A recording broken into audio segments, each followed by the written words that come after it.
মধ্যপ্রাচ্যের সংঘাত নিয়ে সামনে আসছে একের পর এক চমকপ্রদ তথ্য।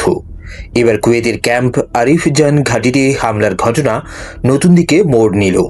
প্রথমে যেটিকে সাধারণ ড্রোন হামলা মনে করা হয়েছিল, এখন সেটি ভয়াবহ এক বিমান হামলা হিসেবে উঠে আসছে। নতুন তথ্য অনুযায়ী এই হামলায় ৬ মার্কিন সেনা নিহত হয়েছিল, যা এখন নিশ্চিত করা হয়েছে। এর সবচেয়ে বড় প্রমাণ হচ্ছে ধ্বংসস্তূপের নিচ থেকে উদ্ধার হয়েছে সোভিয়েত আমলের ফাব 500 আনগাইডেড বোমার অংশবিশেষ। এই বোমা এতটাই ভারী যে ড্রোন দিয়ে বহন করা প্রায় অসম্ভব।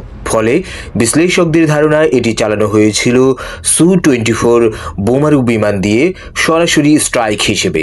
আর এখানেই গল্পটা আরও নাটকীয়।